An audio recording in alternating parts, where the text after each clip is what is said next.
Hey guys, this is Matt Core from Ctrl+Paint.com, and today I'm going to do a bit of a parlor trick.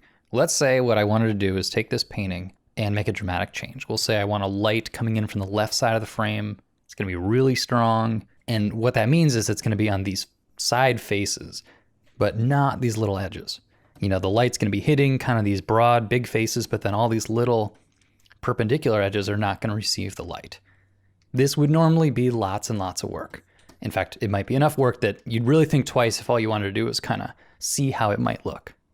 Well, this was a paintover. And, you start with this image and sort of like a photo, you paint on top and eventually you get to your finished image.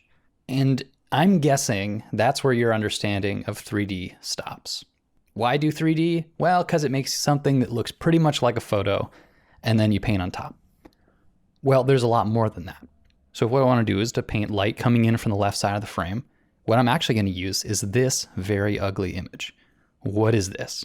Well, if you look at it, you'll notice that all the faces that are pointing in the same direction have the same color. Like the tabletop is green and the box top is green. And so are the tops of all the keys. And all the upward facing planes are all green. This is very powerful. So what I want are these left facing planes. So to grab that, I'll select the correct layer and go to color range, and then just pick the kind of salmon color and shift click to get all the rest of these pink colors. And that'll do it. Now you can see I have a selection of all the faces that are pointing to the left. Well, I don't need this anymore. Now I can just make, a layer group, and I'll use that as a mask. And maybe I'll set that whole group to the screen blending mode. Well, now when I paint in here, I'll pick something very visible. We'll do like a blue color. Look at that. I'm just painting only on those left facing planes and nowhere else. Not in the little perpendicular edges here. You'll notice I can even grab the left side of this door frame. I can get the left side of these keys. This is so powerful. It didn't take any time at all. Now, I might not want to keep this effect, but it's an option.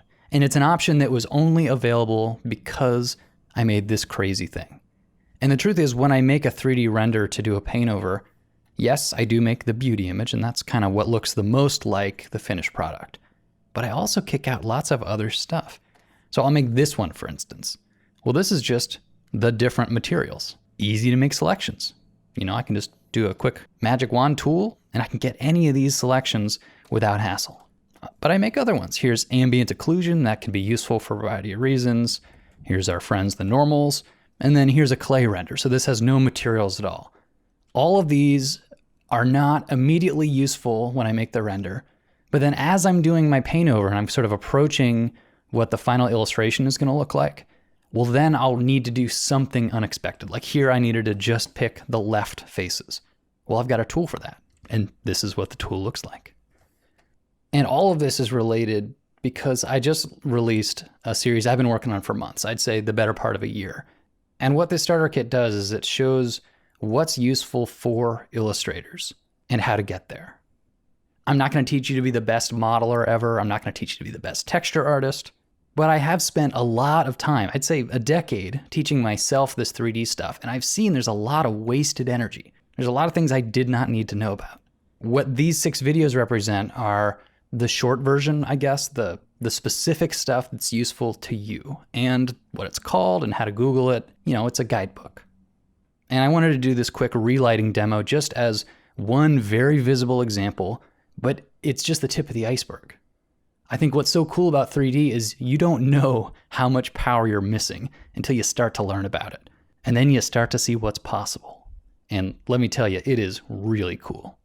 So whether you're a very advanced digital painter or a beginner digital painter, I think it's still a good moment to just learn a little bit more about 3D, even if it's only for later, just to kind of know what target to shoot for. It's the head start I never had, and I hope you enjoy it. So go check it out in the Ctrl+Paint store. Thanks for coming to the site, guys.